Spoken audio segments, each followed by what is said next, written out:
Good evening and welcome to World Online Racing. We are back for round 9, the final closing rounds of the season. It is the penultimate round and we get ourselves over to the lovely Suzuka circuit with its 18 turns and 5.8 kilometre long circuit and only one DRS zone available to us on this mighty historic circuit. 9 right turns and only 7 to the left, and it has been a bit controversial at times with title deciders between Senna and Prost in the 1989, and then again they crashed in 1990, so has its fair share of history, and we all know and love it. But nevertheless, we're back for the penultimate round, and the championship has well and truly been decided here with Luca Rapassa, but P2 in the driver's standings and P3 is well and truly up for grabs. My name is Corey Brooks, one of your two commentators for this evening. Join with me, it's Max Ring. How are we doing, my friend? Hello, everybody. Pleasure to be back once again. And yeah, I'm good. Thank you, Corey. As you mentioned, title all said and done. Big change, a little change though, after that race in Imola. After penalties, it was, well, penalty removal, should I say. Diego Zorzo takes that race victory away from Luca Rapassa. So the new order of that top three is Zorzo, Rapassa, Modler from 1 to 3.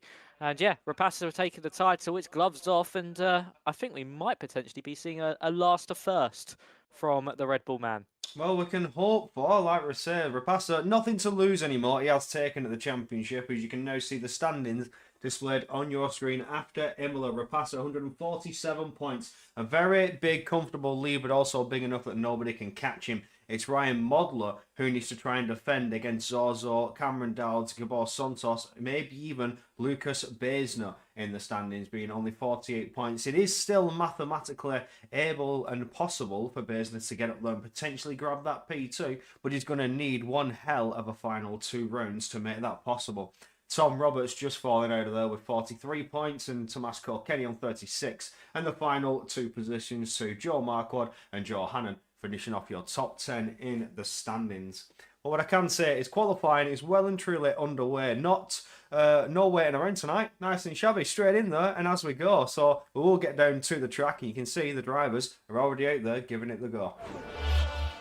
Yes, they certainly are indeed. Daniel Gottschalk just coming into pit lane. You may see we have a little bit of a conundrum with some of these drivers, all of them deciding to name themselves a different name to Daniel Gottschalk, and both of the VCARB drivers of JSD and Joel Marquardt have decided to name themselves as well. So it's kind of a guessing game to what one is what, but we do have one of them now on a qualifying lap in this first sector, looking a little bit scrappy through the S section. And for one of the V-carbs, so they now head up into that first sector split. Seems to be a very scrappy start to the session.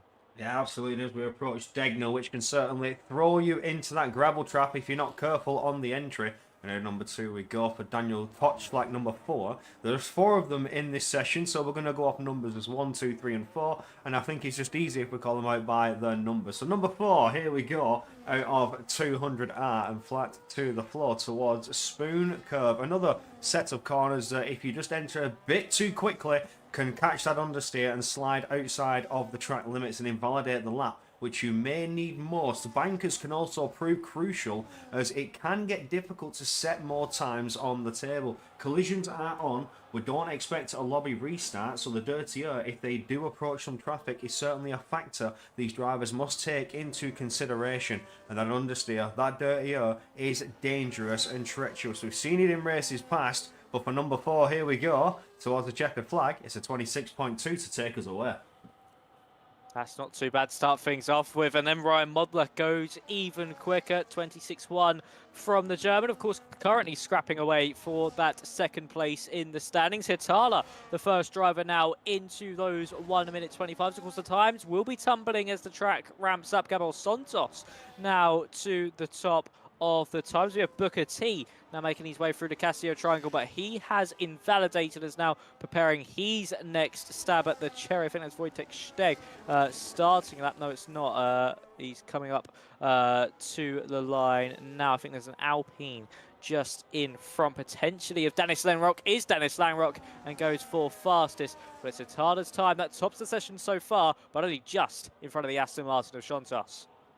Yes, the time's starting to hit the table. We'll go on board with Rihad Sprogis now as he's coming around to start what will be Sector 3. Is that Backing out of the lap. No, not too shabby indeed. Just coming down out of Spoon Curve to come up to the famous 130R, which saw Alonso go around the outside of Michael Schumacher.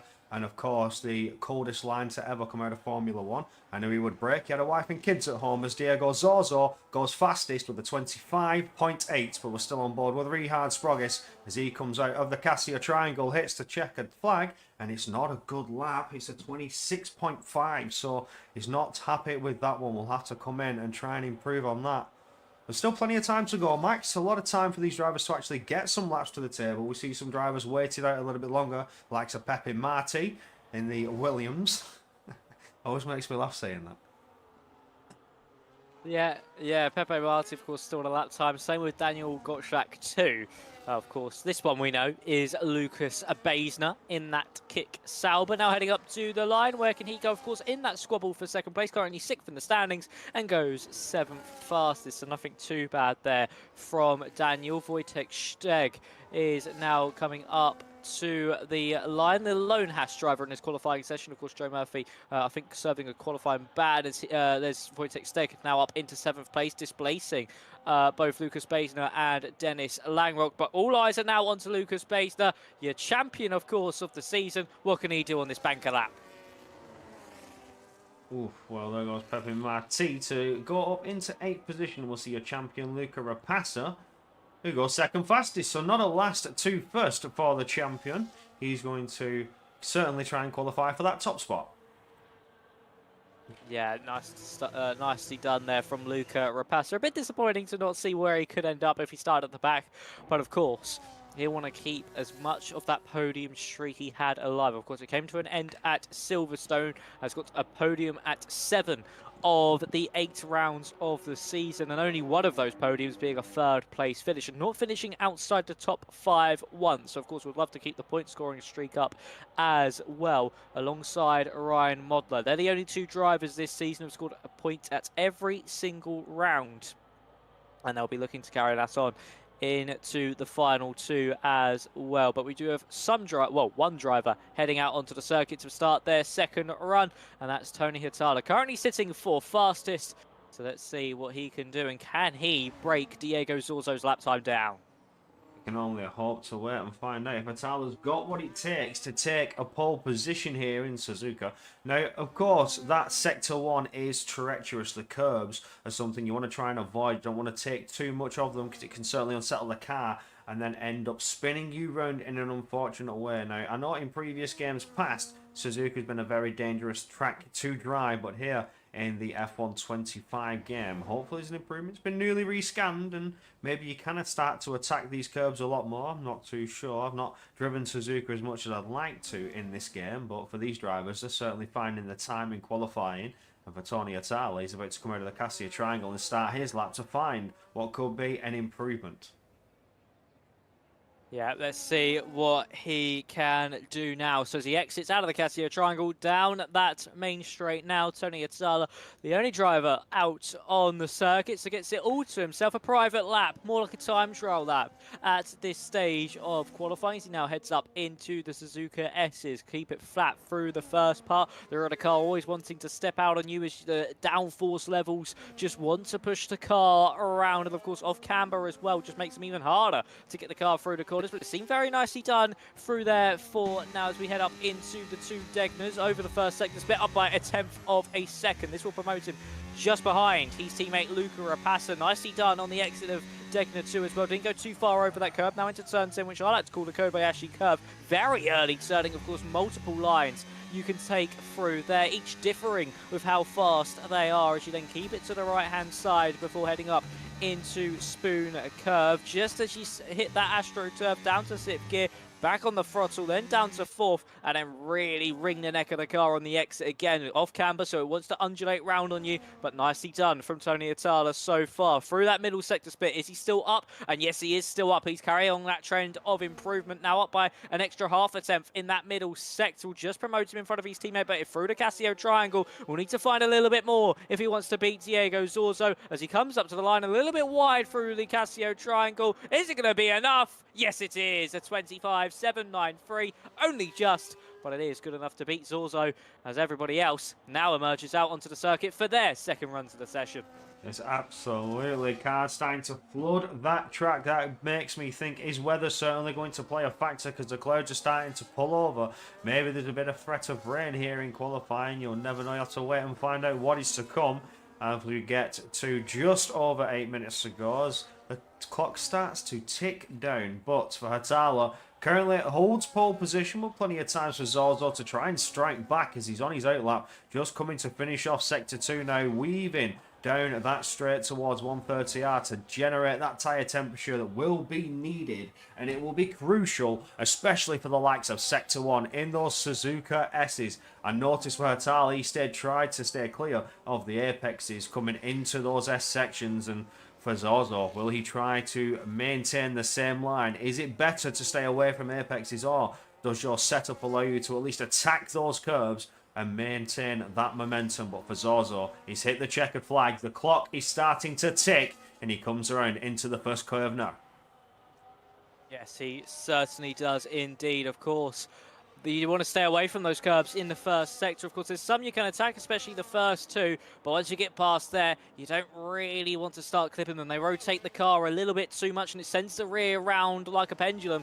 And we'll now see for Diego Zorzo as he heads through that first sector what he is going to be able to do. I saw his teammate was up by a tenth of a second in the first sector, and now Diego Zorzo up by 400ths in that first sector as well. So as we now head up into turn 10, braking at a little orange flag on the right-hand side, and then slowly bring that car back through. And then on the power, easy to drop the rear there. Tamashko Kenny now goes to the top of the times with a 0.7. Can Zorzo match that or go even quicker? We need to find 600ths of a second if he wants to match it. To go quicker, we have to find a little bit more. So for Zorzo, out of Spoon Curve, it was nicely done through there. Might get a little distance so from one of the Aston Martins, I think, a little further up, and he's up by 700ths of a second, nearly 8 by the time we reach that middle sector split. And now into the Casio triangle to snatch back that pole position. Can Diego Zorzo do it? Of course, one last time out in Imola, has been on superb form ever since he's returned in Baku. Up to the line he goes. Is it good enough for pole? No, just misses out by 3,000ths of a second. What about Rapasa? And he just fell short at the final hurdle as Rapasa goes to the top at 25.6. What's a statement from the champion? Oh, he just caught the back end of that as he approached the Cassia Triangle. A 10th and a half up on the Delta as he came flying through the final corner and hits that time and improves it to a 25.6. The champion making another bold statement to say, I am the best here in Season 21. Yes, he certainly is indeed. And that really is throwing the gauntlet down a 10th clear of Tamashko Kenny, the biggest margin we've seen throughout this qualifying session so far. And he's picking up right where he left off. So for Rapasa, this is a crucial qualifying session because, of course, here, Corey, as well, with the DRS trains being more predominant this season, qualifying is ever more important, especially around a circuit like Suzuka where it's so narrow and difficult to overtake. Pole position could guarantee you the race win if everything goes right on the strategy. Yeah, absolutely. I couldn't agree with you more. We've seen time and time again, race after race, how difficult it is, how much the dirtier affects the cars. You just can't seem to get a rundown out of the corners. Even with DRS, you just can't get close enough. You end up staying in one huge train just trying to manage tyre wear. And here in Suzuka, that tyre wear is going to be absolutely diabolical. The strategy is certainly going to be the changing factor, which could see you win the race. Is it undercut versus overcut here? Or is it all about just going at the perfect time and maintaining a specific pace? If you can break the DRS, if you're leading the likes of Rapasa, and you can break that DRS and just keep yourself going at a steady pace, leave everybody else behind to like target P2, then you're just playing sailing all the way. It's all strategy to the victory, but it's going to be difficult for these drivers. We know in the past tyre wear has been really something to watch out for in Suzuka, and here with that dirty air, it's going to prove crucial. Yeah, it certainly is going to be very crucial indeed. And now for Luca Rapasa, he, of course, has a little bit less pressure on his shoulders now and can really, in this session, here, Corey. Just focus on it, trying to extend that lead. Of course, everyone else has got that target time to look out for, and they've got that pressure of trying to match it. So for Rapasa, any improvement is a good improvement. That's exactly what he needs to do. But, of course, we've seen it in the past this season where somebody's been a 10th clear, and then come that final run, the track's improved so much. And also the drivers have got their eye in that they're able to find astronomical amounts of time, and you see them drop to potentially 3rd, 4th place on the grid because they weren't able to find that last improvement by enough. Yeah, absolutely. So now this is it. Drivers are getting ready for those final runs. Mike, so have you got any wild predictions for Paul? Do you think Rapasa may be able to hold this one? I think he will. I think there's a little bit more time in that lap that he just is holding back ever so slightly. So, yeah, I think Rapasa's got this one. What about you, Corey? Who do you think? It wouldn't surprise me to see Hatala maybe pull back a 10th at least and line up just behind Rapasa, but I think Zozo, he's got that 10th there. He could potentially pull this out. I mean, he was leading at one point, looking to be very comfortable here in Suzuka for the entire qualifying session. Has not dropped below, I'd say, 5th position throughout all the laps that we've seen put in. So Zozo is looking comfortable. It could be a Red Bull versus Mercedes Grand Prix, but the challenge for Paul, I say, could be Rapasa and maybe a fight between Zozo and Hatala for P2. That does sound like a very accurate prediction, to be fair. And now we also see Tony Hatala out on the circuit first.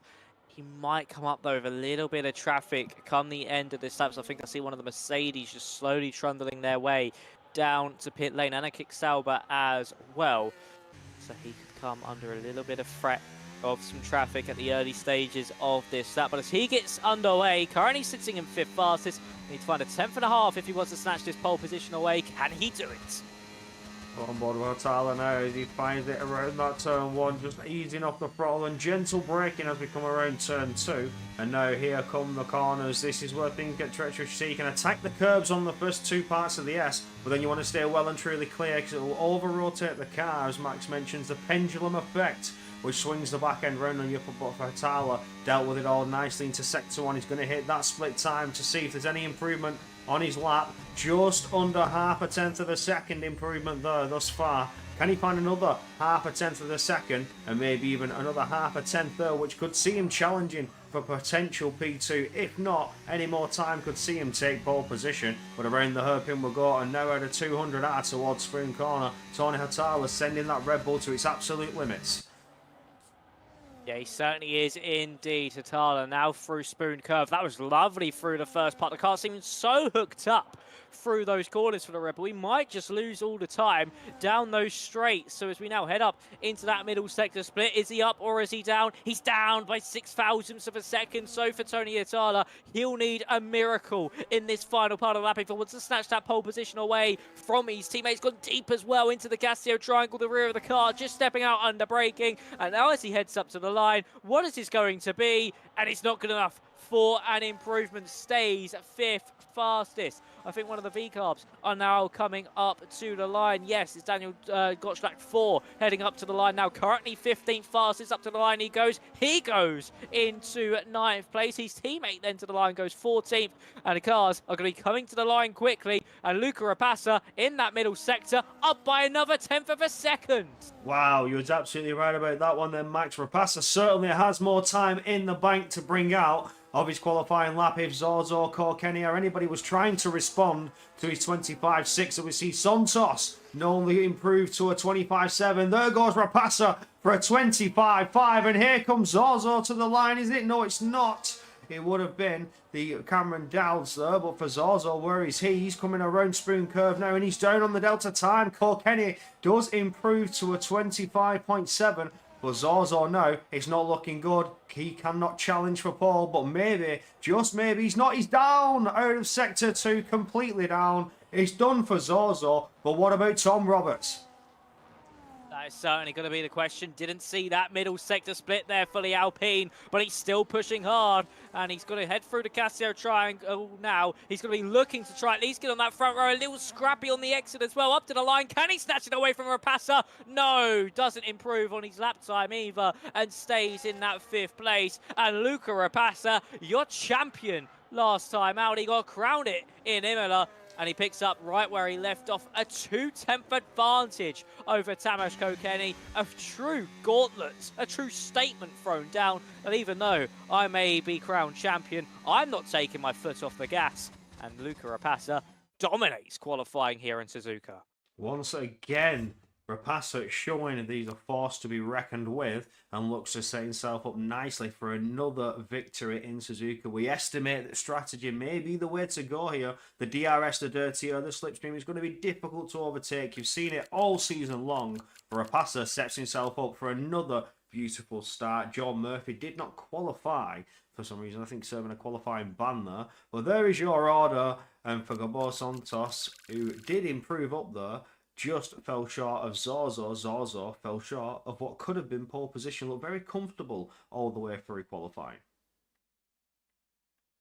Yeah, he certainly did, especially at the start there, did Zorzo. He looked extremely comfortable at the top, and then Rapasa chucked him one lap. It was a little bit shy. Then that second lap was the real one. That got the cogs turning, that got the momentum into the Dutchman's hands. And then that final lap was an absolute beauty, to put it 2/10 clear. I think that's one of the biggest pole margins we've had all season long here, Corey. And it just shows that winning mentality that Rapasa has, that even though he's wrapped up the title, and of course there were rumours he might have done a last question mark, that he's still going strong in these qualifyings, and he's not taking that foot off the pedal. He's got to keep that momentum up. And if anything, it's relieved some pressure because he can just focus on smashing out laps with no real worry about where he qualifies, because the championship's all done. Yeah, that's it. Nothing to lose. So no matter what happens here, for Rapasa, it's just all about enjoying the race, having some fun out on track tonight. He's done his job. He's done what he needed to do. He's taken the Season 21 Championship. 2 rounds to go to the season end. And yeah, now it's just all fun and games. Like we saw 4 Daniel Touchslags in the, Schlags. It's a G at the end. They've not put CK at the end, so it's a bit weird to say Touchslags. We see 4 of them in the circuit. Everyone's having fun, and it's 5 lights, and we're getting ready to all systems go.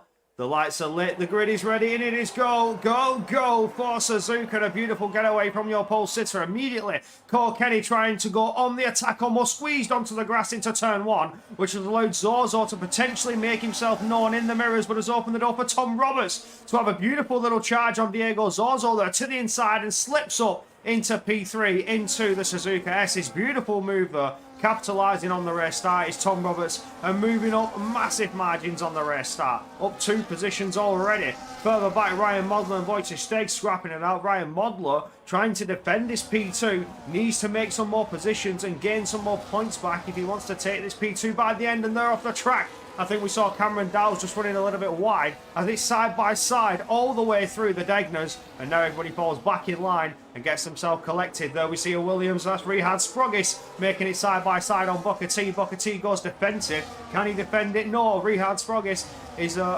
back in line, but further ahead of that we've got Daniel Gottschalk 1 versus Daniel Gottschalk 4, and now Booker T's getting into the mix to the outside, and there's contact with Booker T and Rihad Sprogis now.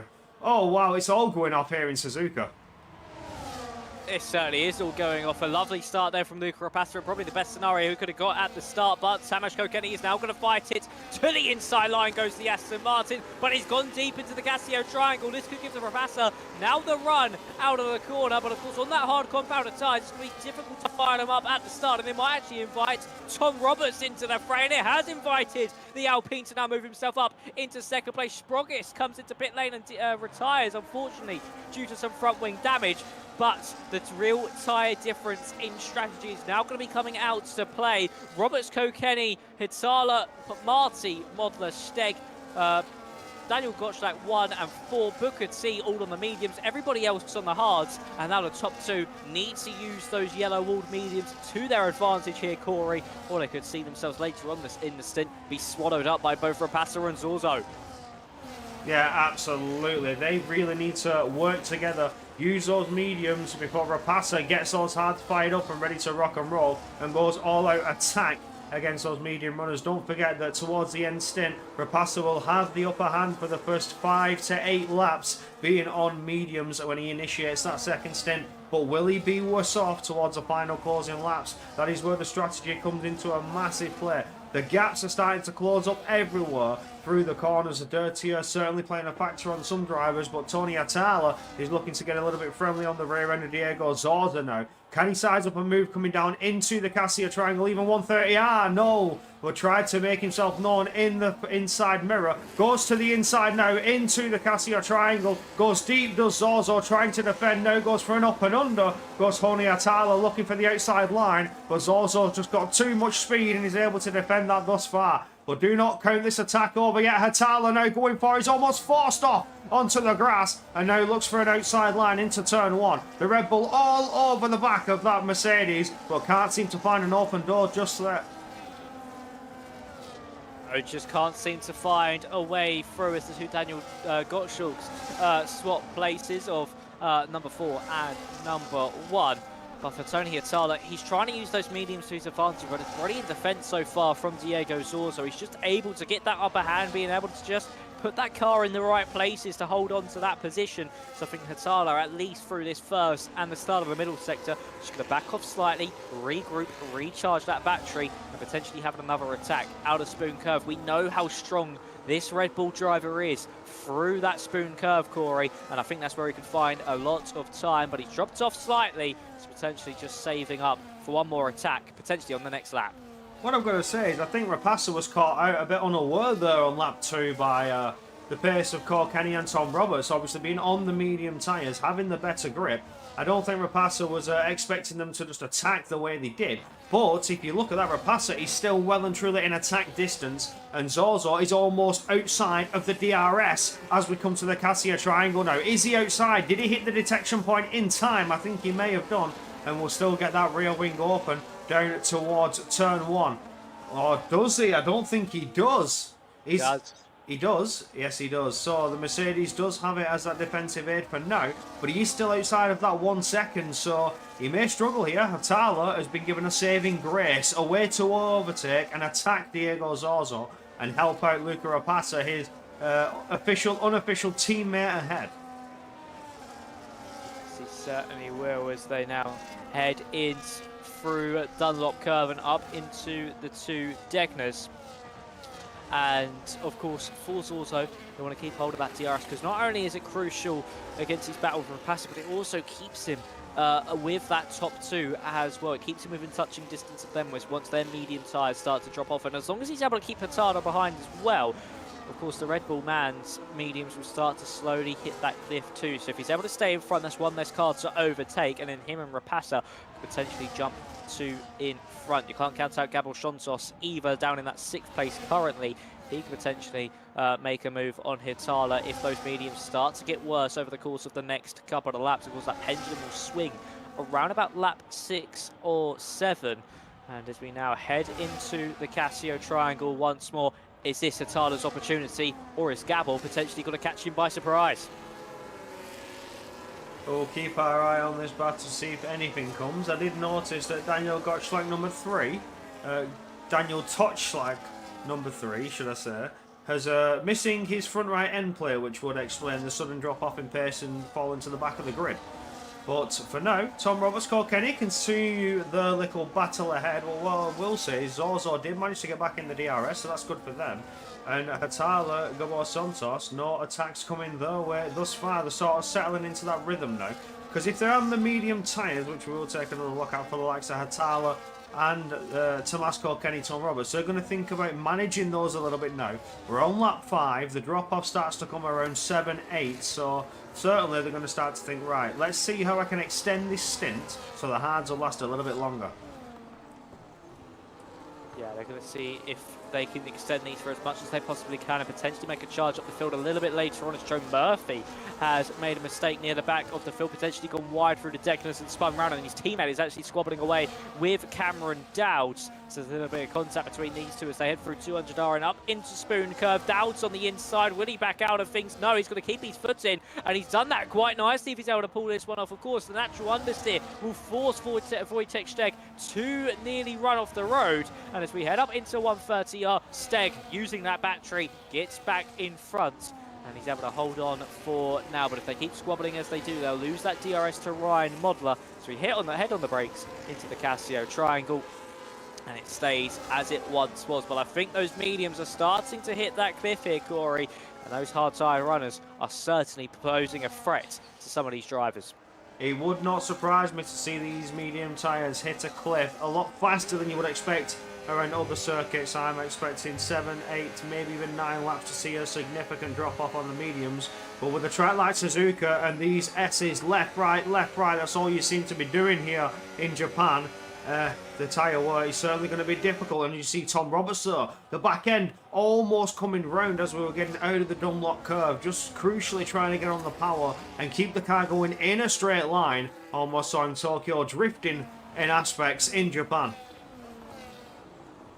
Yeah, really getting that rear end kicked out, and Kokeni is starting to struggle ever so slightly, it seems, as well, as he's really dropped off the back of Tom Roberts after that move being made from the Alpine. So as we now head into Spoon Curve, we've got Luca Rapassa, of course, waiting in the wings, waiting for that tyre drop off to really commence and those hard tyres be in the balance and be back in the favour of the optimal tyre and the one you want to be on at this stage.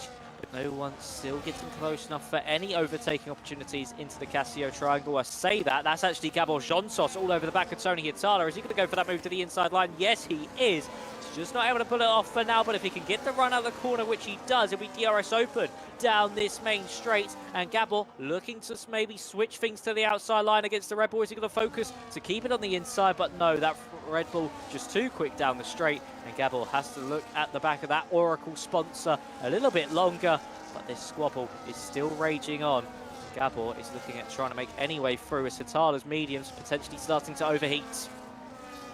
Yeah, you can just see there how difficult it is to overtake. Even with the DRS, the engines are going to start to feel the temperature rising. As we know, being in that dirtier, increased engine temperature, which makes you a lot slower. That's all I can say. Peak performance is down. When you get to around 130 degrees, I think it is, you start to lose some performance in terms of acceleration out of corners, straight line speed, and you just can't seem to make any moves. Even with Slipstream, even with the DRS, it just doesn't seem to happen. And this game proving once again for Gabor Santos and Atala how difficult it may be to pull off any sort of move.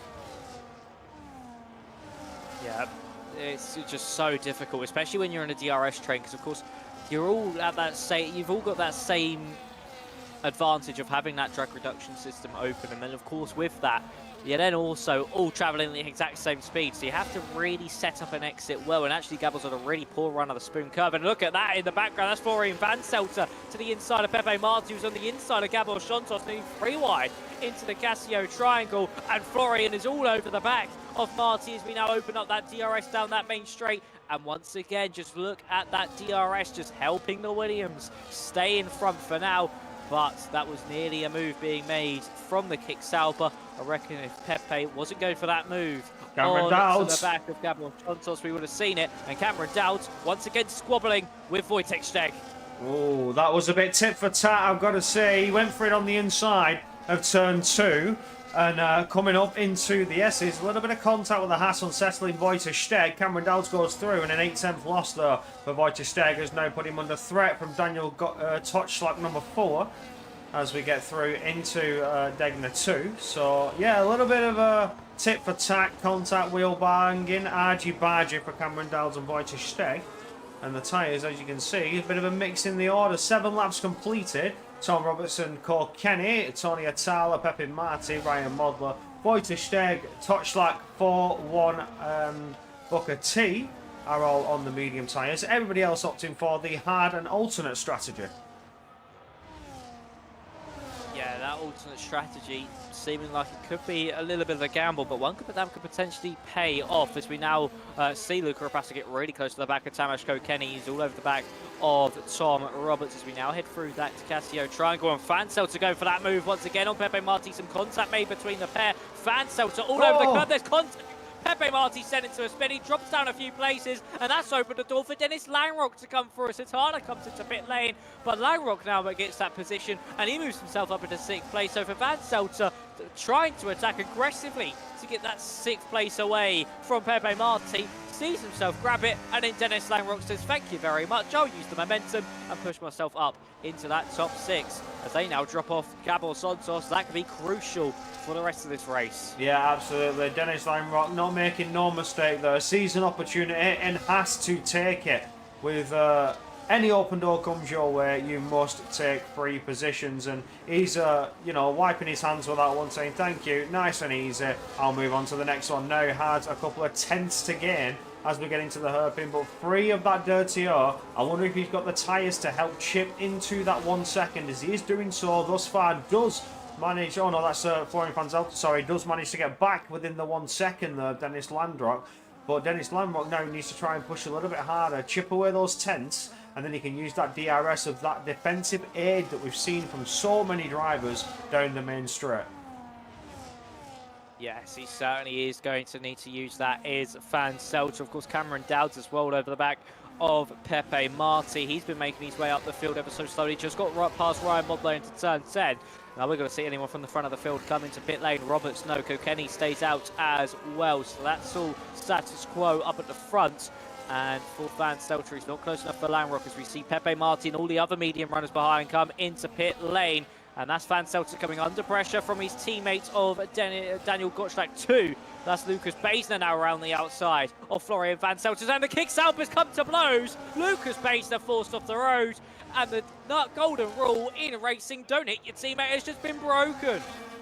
Oh, no, no. Disaster strikes for the kick-salver duo. But as we know, the Drivers' Championship's wrapped up. Maybe they are just going elbows out, racing each other, and not really thinking of anything more, because, you know, why not? In the final 2 rounds, let's have some fun, let's get racing. Now, I wonder if we see anything to the steward's room as the days go on, but for now, as you can see, Daniel Touchslack number 2 has caught right back up to his Kicksalver teammate, Florian Van Zelter. Yes, he certainly has, as, of course, it seems like Florian's been very aggressive in this race, really getting those elbows out and just really just racing as hard as he possibly can, but it's not really been fair so far, especially that contact with Baisner there. That just really wasn't on, I don't think. And for now Lucas Baisner potentially to try and get that move done, as Luca Rapace might go for the move into the Casio triangle. Yes, he is. He's to the inside of Tamas Kokeni, and look at that lovely show of the door from the Aston Martin as he then elects to come into pit lane, and that's now put Rapace under all sorts of pressure, not only from Zorzo, but Gabor Santos as well. The Mercedes driver pulls alongside the Red Bull as they head into turn 1, and it is going to be Zorzo who has to just back out of the move. And what Tom Roberts has now is that little bit of a buffer to extend this stint on the mediums, potentially by 1 or 2 more laps, and this could really give him that upper hand over Tamas Kokeni. And this could be a really nice race from the Veloce Academy driver. Of course, both Rapace and Roberts being Veloce Academy, but everybody drives for themselves here in WOR.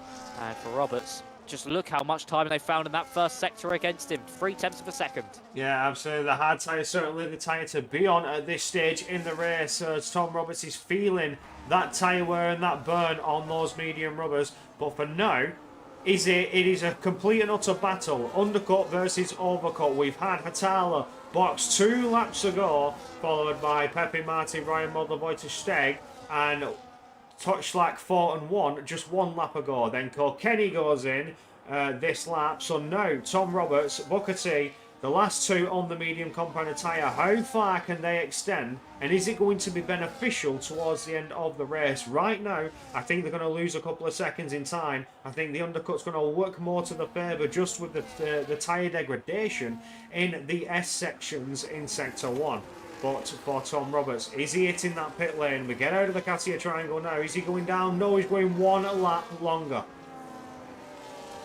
Oh, that's a risky strategy Roberts is playing. He's trying to go for that tyre deficit, but we saw how strong that 2-lap undercut was there for Tony Hitala as he's come out in the net race lead. So it could be under all sorts of pressure as Cameron Dowds gets past Florian Van Seltzer, and unlike Lucas Baser was able to do that quite easily. And he moves himself up into that 6th place, having a very nice race up through the field, a nice reemergence throughout this race as Kokeni gets past Otada. So these two battling, of course, for that net race lead once everybody comes into pit lane. So as long as they can keep switching positions and doing it cleanly, they can find an immense amount of time, especially over that Alpine of Tom Roberts. But if you're Luca Rapata in this situation, as Van Seltz picks up a 3-second time penalty, if you're Rapata here, Corey, knowing Roberts is going to come into the pit lane potentially this lap, or he might extend another, but you're in that little bit of an unknown. Do you still go for that move into the Casio triangle, or do you just wait for that DRS detection zone and then that DRS zone to go for the move down that main straight if he does stay out? See, that's providing you're close enough to make the DRS work, because it seems to me that everybody is just dumping battery down that DRS straight, so they're recharging throughout the entire lap, and then it's just an absolute dump fest down towards turn 1 for the leader. And even then, the overtake can happen with the DRS and the overspeed, but it's all about getting the right exit out of the final corner. You mentioned this earlier on, Max. It's all about setting yourself up with a good exit, but for Rapasa, he seems to have done that well, but has Zorzo right on his tail as well. Here goes Luca Rapasa. Here goes Zorzo. Can Zorzo make it through as well? No, not quite. Rapasa makes it look easy, and Zorzo has to wait for another lap to come his way. But now, Tom Roberts will have the DRS, so Zorzo will have to contend with that as well.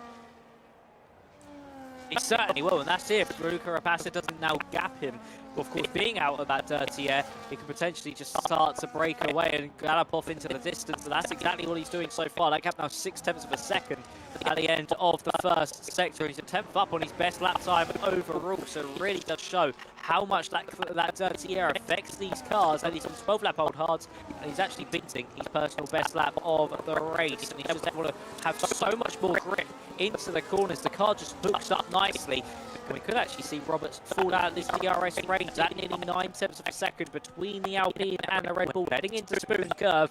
And Zorzo, I think here, Corey, will be praying that Roberts does fall out of the DRS range, because it just will allow him to get an easy overtake. If not, Roberts could potentially cause a little bit of a threat to Diego Zorzo's potential challenge for the race lead. Yes, absolutely. You know, with them being on opposite strategies, Zorzo realistically needs to stay with Rapasa, having Tom Roberts blocking his way. Oh, there goes Zorzo! He's locked up into the Cassia triangle. He's gone straight on and had to take to the runoff. He's now under threat from being passed by Santos. That's disaster for Zorzo. Just completely locks up his brakes, hits the grass, clips it, goes straight on.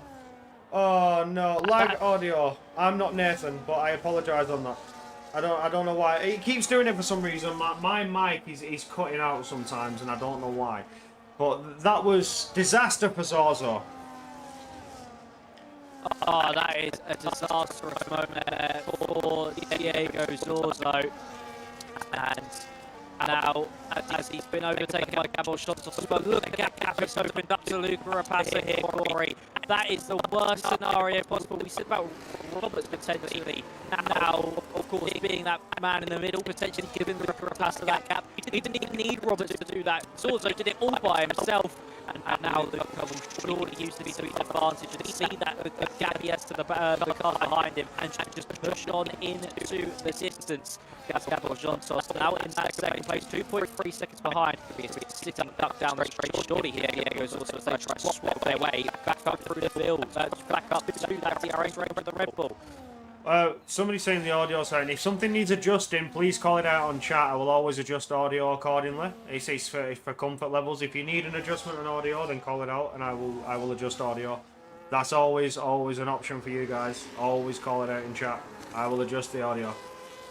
But as Max was saying, for the likes of Diego Zorzo, 2.5 second loss now after that incident, and Zorzo is now under threat from Cameron Dowds from behind. Dowds almost had a run out of the Cassia triangle, but has been forced to wait, even with the DRS. Just can't seem to make a move as we get going side by side into turn 1. On the exit of turn 2, Cameron Dowds is certainly bringing the challenge to Zorzo, but it's just not coming his way yet.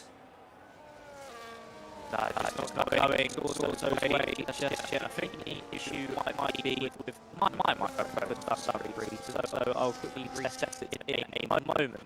But Luca Rapasa leading the way, and he's just really extending that gap over Gabos, and the clean air really does help you run a like Kuka through that first sector.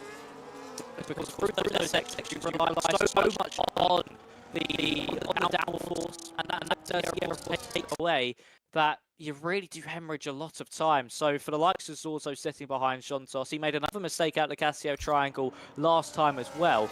It just really affects him, and it really hurts your tyres too. So for Luca Rapasa, doing really well at the moment to extend this gap. And as we head up now into the Casio triangle, is Zorzo going to be able to get past Xontos? And when do these hard tyre runners come into pit lane? That's actually the question we're all waiting to find out. It's fixed as soon as it paused. Right, so was Max's audio robotic? Because what I did was I checked the audio setting on all I did was go to Streamlabs, click setting to check that the audio was set to the correct Discord voice, and it was, and then it's fixed. So Max's audio is now fixed. I think that's good. That's good to hear.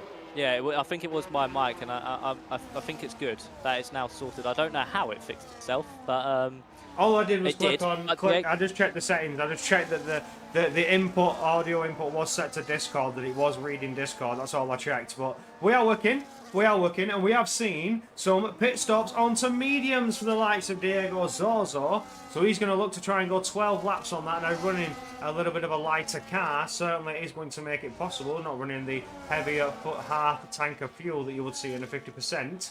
But we've also seen that they can go at least 11 laps from Tom Roberts. Yes, we certainly have. So it's going to be a little bit longer stint. And of course, Zorzo just seemed to be struggling come the end of that stint there with those tyres. So it's going to be difficult to see how he holds on to this one. But you've seen in that one lap, Langrock's actually been able to jump him. So it's now going to be themselves carving their way through the field with this pace and tyre advantage.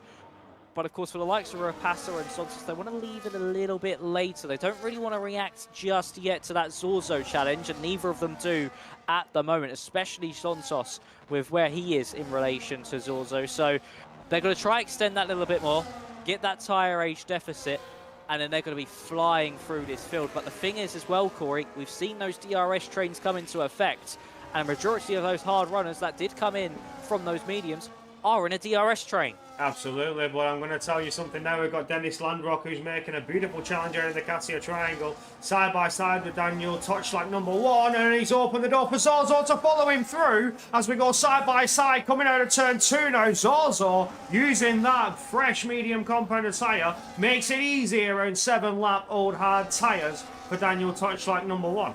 Beautiful stuff there from Dennis Landrock and Diego Zorzo to dispatch of that slubber McLaren. Yeah, that was really nicely done there from Zorzo to use the Alpine as somewhat of a battering ram at that point against the McLaren. And of course, it's an easy overtake when you've got that much of a difference, and of course more purchase coming off the circuit with those tyres. And you can see now potentially lining up a move against Dennis Lamrock, as we now see him tucked into that slipstream up into Spoon Curve. Is he going to go for it here, or is he just going to wait a moment? Of course, they can help each other. They can use one another to make their way up through the field. So even if it does come to a tactical swap from Lamrock and Zorzo, it's a little mistake out of Spoon Curve. So Lamrock can then use Zorzo again like a battering ram, like we've just seen from the Mercedes, to move himself further up as Xontos and Dowds come into pit lane. And crucially, Dowds picks up a 10-second time penalty. Oh no, that is race ending. Diego Zorzo, there's contact with Dennis Landrock and Zorzo, I think, in the Casio Triangle, which has slowed everybody down. Zorzo's through. Touchlight #4, #1 are finding themselves right up on the rear of Zorzo there, as we now get past those coming out of pit lane, being both Xontos and Cameron Dowds, who will now have the fresh medium compounded tyre to push on to the end. 9 laps, they can go absolutely flat out here and now, having that fresh rubber to their advantage. But for Dennis Landrock, disaster has struck. He's down to 14th now. It certainly has, and that was a little bit naughty there from Diego Zorzo. Was to the inside of Daniel Gottschalk 4. Well, Lamrock was, and then Zorzo decided to set up the inside as well to make it 3 wide. It was just really just a combination of difference in pace between the Alpine and the V-Carbon and the Mercedes, just trying to capitalise as well. It's Les Gabor Santos, super late on the brakes into turns, and if he can pull this one off, it will be a beautiful move and really forcing Lamrock offline into 200R, and he gets that move done and moves himself up into 14th place. He took that. He was so brave to the inside there. There was just a car's width in between himself, Lamrock, and the grass as Luca Rapassa now comes into pit lane. And Dennis Lamrock, in the space of half a lap, has had a torrid time with losing places as the two McLaren squabble through 130R.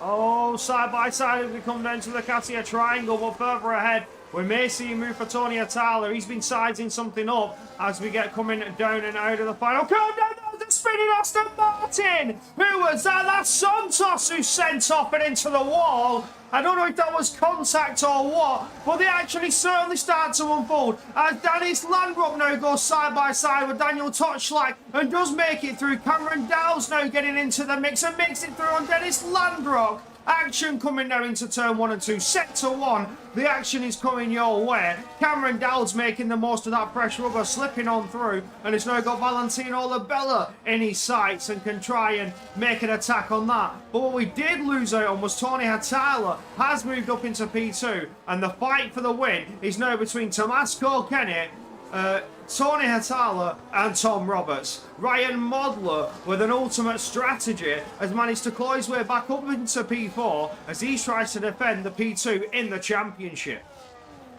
Yeah, that's crucial for Ryan Modler, as of course he's squabbling away with not only Diego Zorzo, but the likes of Cameron Dowds and Gabor Santos, who have both come into grief recently in this race. Of course, Dowds with that penalty, and then Santos off into the wall, as we now, of course, see Wojtek Steg coming up onto the back of Daniel Gottschalk 3. As we then head into the Casio Triangle, he's going to go for that move to the inside. Of course, Zorzo potentially going to go for it as well, does go for it, and that may have caught the V-car by surprise. As on the exit of the corner, was able to get through. As Rapassa going to be able to get a run out of the corners. Yellow flag for Valentino Labella. Something's happened to him quite crucially, as there's Rapassa getting by Daniel Gottschalk 3. And at the front of the field, Tom Roberts has made it past Atala in a strange turn of events as Santos retires from the race.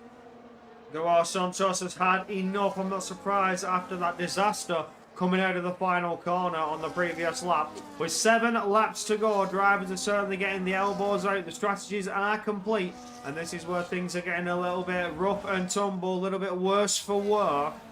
Words to say the least of what's going to happen as further back in the field. We have Daniel Gottschalk 1 and 2 swapping positions. Number 2 has got past on number 1, which means the original is now getting beaten by all his predecessors. Yeah, unfortunately there for the original Daniel Gottschalk. Unfortunately, seeming like the clones are better, and they're not, and he's not able to have that pace at the moment as Pepe Marti's able to make his way past Daniel Gottschalk 3, same with Daniel Gottschalk 4, able to make his way through, and you can just see him tumbling down the field on those 19-lap-old hards. As there was Dennis Lamrock making his way through. Joe Murphy's going to follow in tow. They're all making their way through. I'm surprised the V-Carb hasn't come into pit lane as Diego Zorzo goes for that move on Wojtek Steg round the outside and gets it done before we even hit the apex. What we did just miss out on was in Spoon Corner. Florian Fanzelta pulled up a beautiful dive to the inside. We didn't miss that one. That was all caught on stream. But there goes Luca Rapassa on Wojtek Steg with the DRS and making it easy. Is that the real Pepe Marti? You damn right it is. Do you know who we are? This is World Online Racing, mate. If only, eh? If only if it was the real Pepe Marti. What scenes that would be. Just coming off races in Baku and now hopping on to Japan here at Suzuka for some World Online Racing. But no, unfortunately it is not. But for Luca Rapassa and Diego Zorzo, they've now been unleashed onto the back of that top 4, and especially in Rapassa's hand, he's got a huge tyre deficit, around about 9 laps compared to Diego Zorzo's 6, and this is now going to be absolutely crucial to the contact race between as a whole. touch flag number 3 and I think that may have been Joe Murphy. Big send for Joe Murphy getting on through. Touch flag number 2 now. He's looking around the outside of Spoon Curve, but just can't seem to find an open door. It's allowing the cars behind to close up a little bit more. Valentino Labella and touch flag number 1 are looking to get friendly on the rear end of touch flag number 3. This is just crazy. Rapassa's got past Diego Zorza as well, used the battery, used the straight line speed to be able to get by before he even touched the brakes. And then Daniel Gottschalk 4 squabbling away here with Florian Van Selter exiting out of the Casio triangle. Action kicking up all the way up and down the field. No matter where you look, there's cars overtaking one another as Rapassa's into DRS Ranger Modeler. That's crucial for this battle for the race lead. And Daniel Gottschalk 4 not able to get through. He gets punted by Dennis Langrock off the road. I just see the car slide off to the left-hand side. Now being making his way through. Daniel Gottschalk 2 now making his way past Joe Murphy with that DRS. And at the midfield, it is certainly all kicking off as Joe Murphy drops all the way down throughout the field. I think he might have some damage or potentially in AI mode as he comes out of the first sector.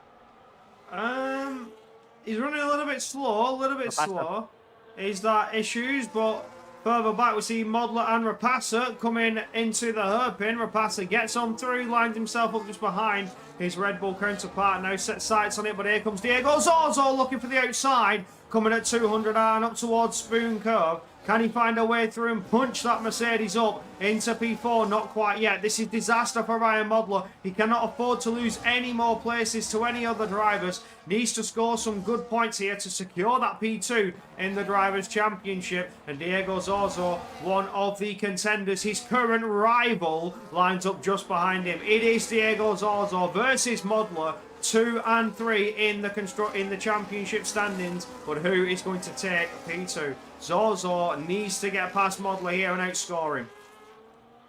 He certainly does indeed, as now to the inside goes Diego Zorza, gets the move done with the DRS and exactly what he needs, but of course he's got a 3-second time penalty, so that will not help him at all as Florian Van Selter able to make his way through on Pepe Marti. Joe Murphy is retired into pit lane, so I think he might have had some issues in all of that, but look at Luca Rapassa charging his way up to the back of Tony Hurtado now, and he's just got so much more grip compared to that Red Bull. He could potentially get the move done up into the Kobayashi curb at turn 10 once again. As laid on the brakes into Degner 2, he set himself up beautifully with an awesome run out of that corner. And look at that, to the outside before we even get there, and Hurtado just lets him through. No, it's not worth squabbling. Wow, turn 10 before we even get to the hairpin. You called it, you predicted it, Max. That was beautiful for Luca Rapassa. Seems to be one of his favourite overtaking places as you get to the hairpin. He's already ahead under braking before you even get to braking. Now sets his sights on Tom Roberts. Tom Roberts is also running the harder compound tyre, I believe. So this is going to be easy pickings for Luca Rapassa as he starts to chip away at that gap. Tom Roberts now starts to feel the pressure, starts to close up to Tommaso Kenny, looking for an outside line around 130R. An Alonso-esque move in the Alpine nonetheless, and does manage to pull ahead as we get into break into the Casio triangle. Certainly does, and this might have just invited Rapassa onto the back of Kokeni, so Roberts' move there, his move of opportunistics, may have just come to haunt him as here comes Rapassa to the outside line, and he gets through into turn 1, and he's now all over the back of Tom Roberts. That move he may have been a bit eager to do, potentially just saw Rapassa and panicked ever so slightly, not thinking about maybe the consequences that could have came with a little squabble through that chicane. And now for Luca Rapassa, he's got one more car in front of him if he wants to take a race victory and finally be that returns to the top of the pile since Belgium. Of course, one after penalties last time out, and then it's also got his removed. But here in Japan, he might be able to win this one on the circuit. Next up is Tom Roberts, and he just seems to have that superior pace at the moment. Well, Luca Rapassa, he has been named your champion for a reason. Has been dominant majority of the season and has at least won, has won at least half of the season in terms of race victories. With a dominant lead over everybody else, he's looking to size up another dominant victory. It will be what can only be described as a grand slam. He was fastest in qualifying. He's going to be the fastest here on track and set sights on Tom Roberts ahead. Look at the run at a 130R. Look at the grip and the momentum that he can carry before we even get to the Casio triangle, setting himself up beautifully for that DRS overtake. Only 2.5 tenths, which is now 2 tenths as we dive into that slipstream, and to the outside goes Rapasso, and as we get on to lap 25, guarantees his race victory. Yes, it certainly does. As he'll now break away from Tom Roberts being in that clean air. Florian Van Selt's able to get past Wojtek Steggers. Dennis Lamrock and Bebe Marti now go side by side through turns 1 and 2. And Lamrock pulls that move off nicely as Booker T now retires in the pit lane as well. Fortunate for him to have another disastrous race. As we head through that first sector, Lamrock now up into the points. And for Diego Zorzo, he's not broken away enough from Ryan Modler at the moment, so I think as things currently stand, heading into Abu Dhabi, it doesn't seal it fully, but it does pretty much seal Ryan Modler picking up that second place in the standings, unless something drastic will eventually happen to Diego Zorzo. Well, we've still got 2.5 laps to go. Now I'm touching wood, so I don't want to say that anything happens to Ryan Modler either. If he doesn't score any points here and today, could open the door for another driver to help themselves along. Cameron Dowds potentially. If he can get past Diego Zorzo, he might be within a striking chance to make a move in the final round for P3, if not P2 in the driver's standings. So Cameron Dowds and Diego Zorzo, although they're rocking the same colours, both driving Mercedes, are well and truly fighting each other here and now. As here comes Cameron Dowds sizing himself up for a move. They are both serving a 3-second penalty, as well as both serving a penalty. Cameron Dowds has 10 seconds, which can only go to stewards for removal if there has been some foul play to contribute to that 10 seconds, but I don't think there has been. I think that will stand up for Diego Zorzo. He has 3 seconds to serve nonetheless. Yes, he certainly does have that 3 seconds to Zorzo, and that's really going to bite him when it comes to terms of the championship. And I think he's going to have to just settle for that 3rd place unless Ryan Modler doesn't score next time out. Of course, it'd be a 5th. I would actually think he'll drop down to 6th place. Does Diego Zorzo. So I think Wojtek Steg might just be able to jump him by the time we get to the checkered flag, compared to Modler being up in 5th. So it's going to be close, actually, depending on how many points that Ryan Modler does gain. And even if it's a few, that is enough to pretty much put one hand on that 2nd place, because he just needs to score points in the next round to really guarantee himself. And if Zorzo doesn't win, then it certainly is guaranteed indeed, no matter what. But Tamas Kokeni holding up this train onto the final lap. And here comes Tony Atala to the outside. Zorzo now looking to the outside into the Casio triangle. No one making moves, but it's all now boils down to a brilliant exit down this main straight. Zorzo's team still had a run and the slight contact, which has opened the door for Cameron Dowds now to get a run to the inside line as we get to the exit, trying to tuck into the slipstream of Tony Hatala as Diego Zorzo forced into the fence, and there's contact with Kenny and the Red Bull, and contact between the two Mercedes. Off goes Zorzo, through goes Modler, through goes Van Zelter, and Zorzo has been given the hard shoulder and has been pushed down. In his P2 championship hopes have been well and truly crushed here and now. Modler is well and truly up, and he's looking at that P5 finish and will almost guarantee that P2 in the championship with 13 points gap as it stands already, not to mention the finish of this race as we get going on the final lap. Disaster strikes and Zorzo falls back more positions. Yeah, that's unfortunate there for Diego Zorzo. He might even drop behind Dennis Lamrock by the time this is done. That gap is around about 2.9 as it currently stands. But of course, we are on this final lap, so this means everything to these drivers. And Ryan Modler might have just seen He's second place in the championship, signed, sealed and delivered. But at the front of the field, it's been the man who took pole position by the biggest margin we have seen all season long, 2.5 tenths of a second. And in the race has had a resurgence drive ever since boxing onto those mediums. He's not looked back and he's just sliced his way through the field. Your champion is back to winning ways here in Suzuka. He takes the checkered flag first, and it is Luca Rapassa who wins here in Suzuka, followed by Tom Roberts. Then it'll be Tamashko Kenny, followed by Hitala Modler Steg. Sorzo just beats out Dennis Langrock by a tenth of a second. But that is a big swing in the second place in the standings battle. But it's Luca Rapassa back to winning ways, the first time since round 3. And that is sweet, sweet victory for the Dutchman.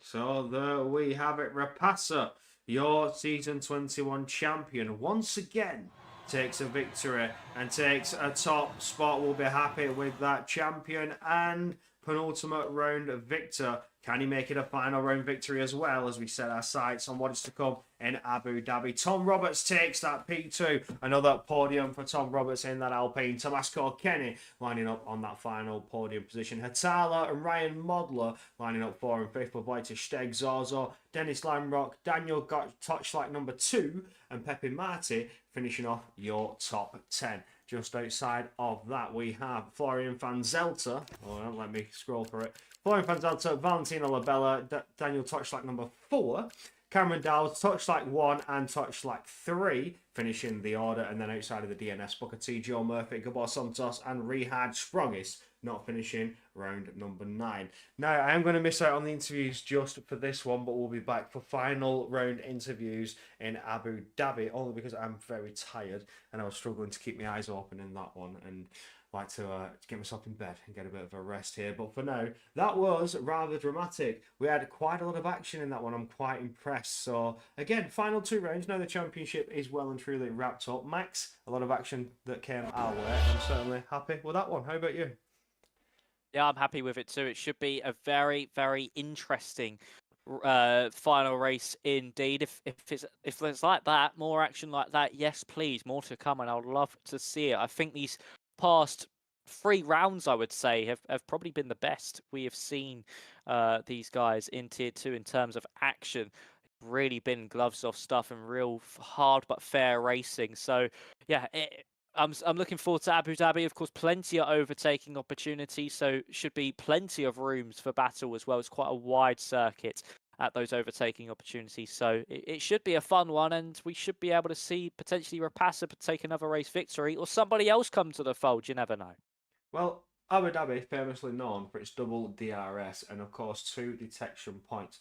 You've got the one coming out, I think it's turn 5, all the way down until you hit the chicane, and then just before the chicane, there's a detection point. So it opens a door for, do you overtake in that first DRS zone and try and defend it in the second DRS zone, or do you wait for the second DRS zone and guarantee the position and have no threat of a fight back coming around up into, I think it's turn 9 and 10, which is the long left-hander up into the end of Sector 2. So again, Abu Dhabi has been famous for its history and also controversy. I'm not going to mention, everybody knows what I'm talking about, but I'm not even going to mention it. It was about, I don't know, 4 years ago, but let's just leave it there.